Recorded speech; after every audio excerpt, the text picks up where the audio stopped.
Sejam bem-vindos. E nós vamos retornar ao livro Nosso Lar, depois de um mês de ausência, aproveitando o convite da nossa casa, para a gente aprender um pouquinho mais, né? E prosseguindo com os estudos sobre o livro que André nos repassa através do nosso queridíssimo Chico Xavier, esse amor, né, que continua junto, ajudando a todos para que nós possamos aproveitar essas preciosíssimas informações com um propósito, que é o de fazer em nós as mudanças necessárias através da compreensão da dinâmica da vida e o que é que a vida nos propõe, o que é que ela nos propõe. E, em primeiro lugar, nós vamos conversar um pouquinho sobre a impressão que o caso Tobias deixou em André. Vamos relembrar, porque faz mais de um mês que a gente não fala, né, sobre o livro. Tobias, jovem, ficou viúvo e se casou novamente. Quando os três desencarnaram, cada um no seu tempo, as duas esposas e ele passaram a conviver juntos no além, sob o mesmo teto. Uma situação difícil de ser aceita por André e até rejeitada, repudiada, porque ele pensava consigo mesmo: eu jamais aceitaria se me acontecesse algo semelhante. E com essa preocupação em mente, ele, como sempre fazia em suas horas de angústia, foi pedir explicações mais profundas a Dona Laura. Dona Laura, se a gente bem se lembra, era a mãezinha do Lísias, grande amigo do André, e que tranquilamente explicou que o caso Tobias era um dos muitos vividos daquela maneira no além. Por quem? Por aqueles que já tinham alcançado uma condição espiritual mais elevada. Se nós avaliarmos a situação de Tobias sob o ponto de vista dos encarnados, certamente a gente vai ficar um pouco preocupado, pensando: como é que nós podemos aceitar duas esposas morando com um único marido?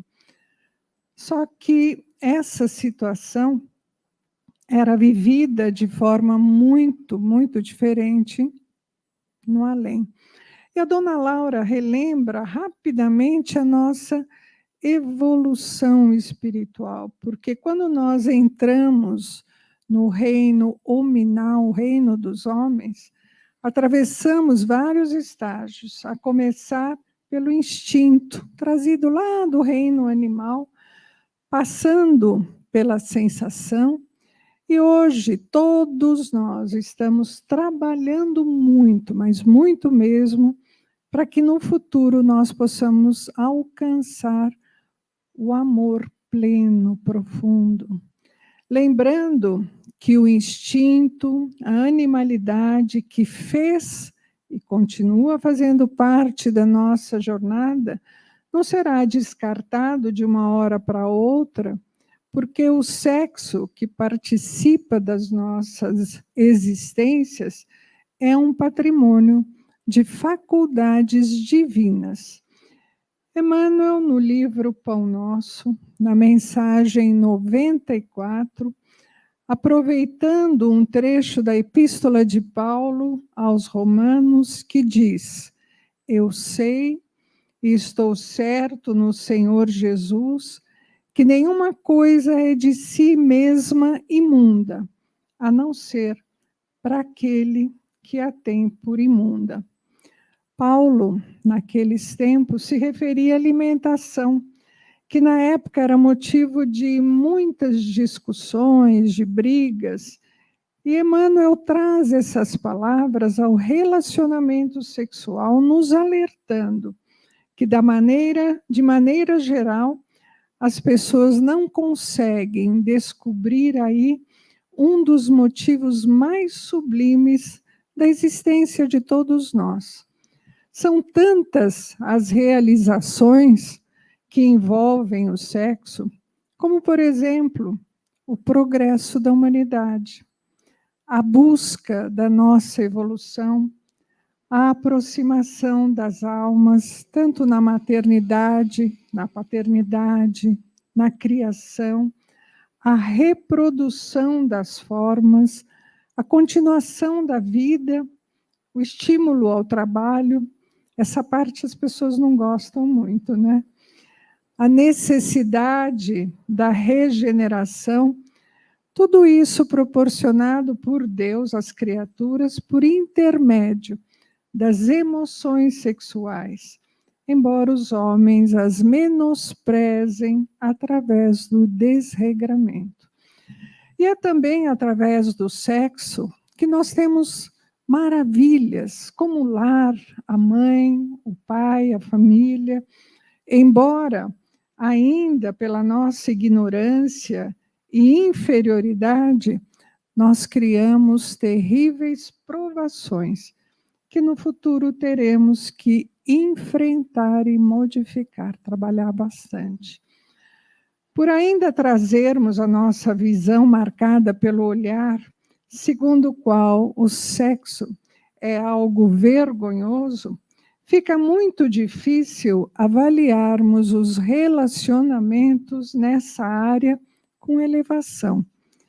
E a união daqueles três espíritos que conviviam juntos e que tanto surpreendeu André, nos possibilitou receber essa importante informação e reflexão para o nosso conhecimento sobre as construções vibracionais no além.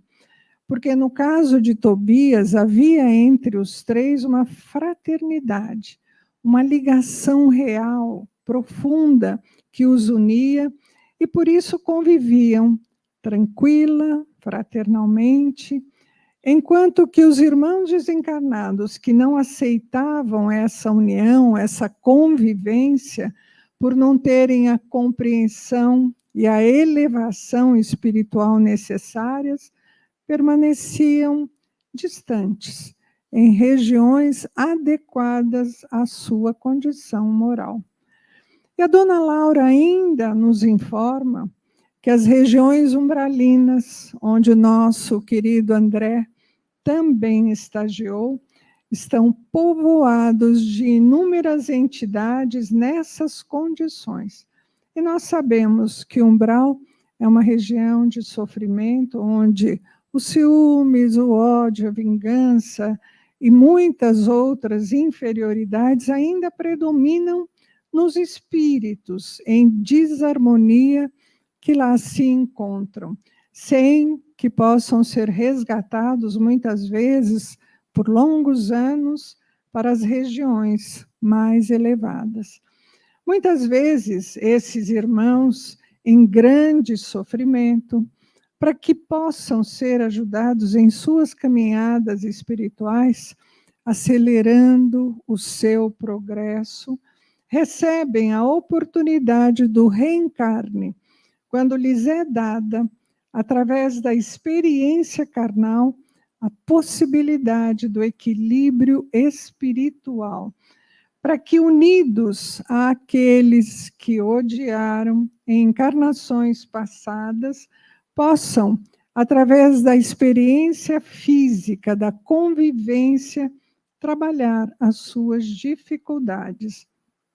Por isso, devemos aproveitar e nos reconciliar com os nossos desafetos, nossos adversários, conforme nos orienta Jesus no Evangelho, enquanto estivermos a caminho com eles. Essa recomendação é para o nosso próprio benefício, para que as nossas ligações aqui na Terra, enquanto estamos encarnados, que são rápidas, passageiras, possam nos propiciar, quando do nosso retorno ao além, condições espirituais melhores. E como nos diz Dona Laura, e se precisarmos voltar aos círculos da carne futuramente, e aí eu pergunto, quem de nós não vai ter que voltar? Né? Que seja numa condição mais suave, mais tranquila, pelo amor de Deus, né? Ou seja, menos pesadas do que a atual, porque o perdão real remove grandes obstáculos que nós acumulamos desde outros tempos, desde outras encarnações.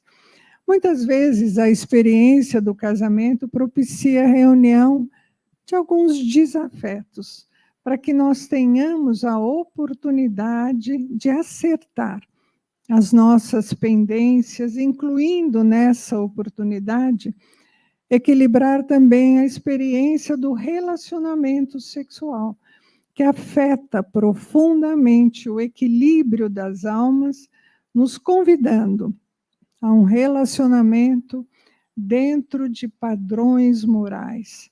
Lembrando o Antigo Testamento, recebido por Moisés, onde nós temos como parte dos 10 mandamentos. Se alguém lembrar, né, a gente pode até falar junto. Não cobiçarás a casa do teu próximo, não cobiçarás a mulher do teu próximo, nem o seu servo, nem sua serva, nem o jumento, nem o boi, nem coisa alguma que lhe pertença. Todo esforço para nossa melhoria espiritual é um trabalho individual que precisamos empreender, aproveitando a oportunidade que a misericórdia divina nos oferece para atingirmos a elevação que a todos nos aguarda. E a experiência sexual, para quem já despertou para a luz espiritual, é um desses caminhos de ajuste necessário que todos precisamos fazer. Embora o mais importante de todos esses caminhos para a nossa elevação seja a caridade, que para ser divina também deve se apoiar na fraternidade real, que é a base fundamental para a nossa evolução espiritual. Como nos foi dito pelos nossos irmãos espirituais superiores, fora da caridade não há salvação. Em muitas ocasiões, André Luiz menciona, por alguma razão, algum motivo que ele não sabia, uma grande vontade de visitar o departamento feminino das câmaras de retificação. E expondo esse desejo a Narcisa, trabalhadora que nós já conhecemos de outros capítulos, né, lá da colônia, ela se prontificou em atendê-lo. E brincando um pouquinho com André, disse: quando o Pai nos convoca a um determinado lugar, nós podemos ter certeza que lá nos aguarda alguma tarefa, pois aprendemos na doutrina espírita que os acasos não existem, menos ainda aquilo que chamamos de coincidências, porque sempre existe um propósito, um motivo para que algumas situações inesperadas aconteçam sem que as tenhamos planejado ou previsto, principalmente quando os nossos pensamentos buscam o bem. Porque nessas ocasiões nós somos presenteados com maravilhosas sugestões divinas para que possamos concretizá-las. E acompanhado por Narcisa, André foi visitar as irmãs que ali se encontravam numa situação de terrível sofrimento. Ao chegarem àquele departamento, foram recepcionados por Nemésia, cooperadora do setor, e ali puderam observar filas de leitos ocupados por irmãs que se encontravam em situação de frangalhos humanos, no dizer de André, por entre gemidos, gritos, vozes angustiantes, ou seja, com dores na alma. E diante do quadro que se apresentava aos três, Nemésia lembrou que André deveria estar bem acostumado com aquela visão, porque era semelhante ao departamento masculino onde ele trabalhava. André, Narcisa, foram caminhando por entre os leitos, trocando palavras, comentando sobre a vaidade humana tão ligada aos prazeres físicos. Enquanto os dois iam conversando, chegaram ao pavilhão número 7, onde dezenas de irmãs estavam acomodadas. E ao passar o olhar pelo rosto das enfermas, André fixou numa delas que lhe despertou muita atenção. Quem será essa moça, né? Fisionomia amargurada, aspecto envelhecido, lábios apertados, cerrados, uma aparência misturada entre ironia, resignação, olhos totalmente opacos, sem brilho, embaçados, tristes, demonstrando que não conseguiam enxergar, ver as imagens ao seu redor.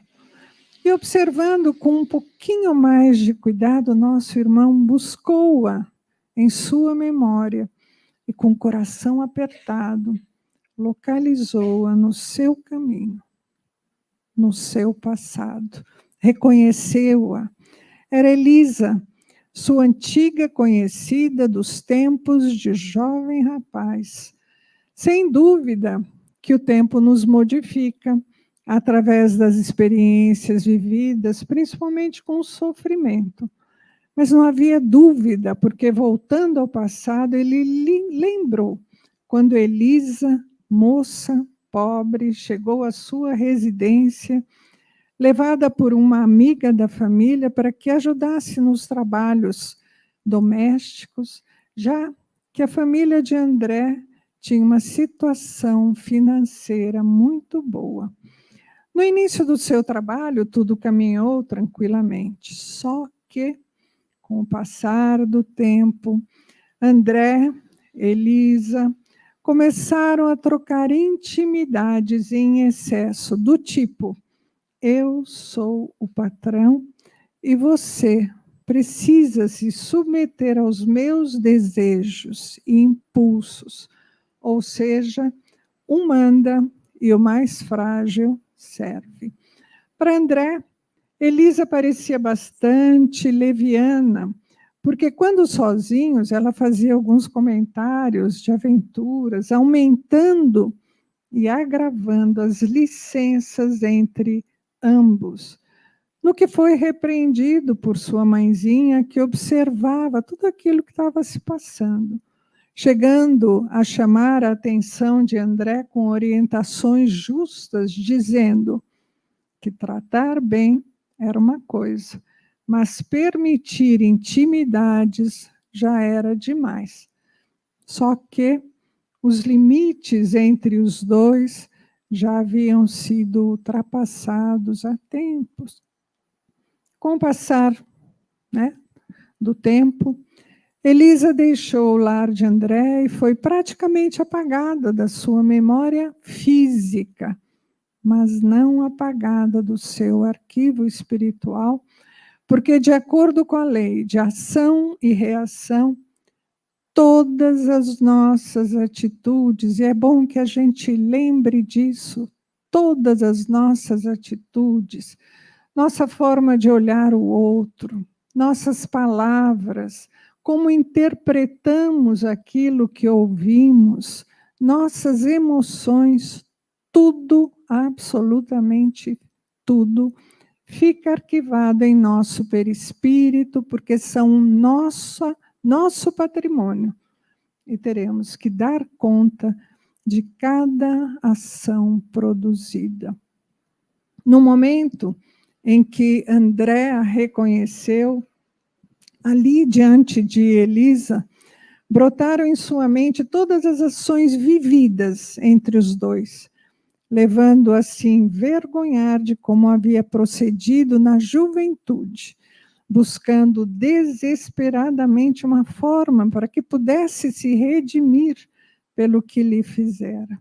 Novamente, recorreu a Narcisa para que o orientasse, porque para André, Narcisa, essa querida irmã, lhe transmitia muita confiança. Ele considerava, inclusive, que a mulher generosa e cristã é sempre mãe, e por isso orienta, acolhe com amor todos aqueles que delas se aproximam em busca de ajuda. E naquele momento, Narcisa percebeu o drama interior de André, que mentalmente recapitulou toda a leviandade com que tratou Elisa e o consolou, abraçou, dizendo da bênção que Deus lhe concedeu ao permitir esse reencontro para que ele pudesse resgatar essa sua grande dívida.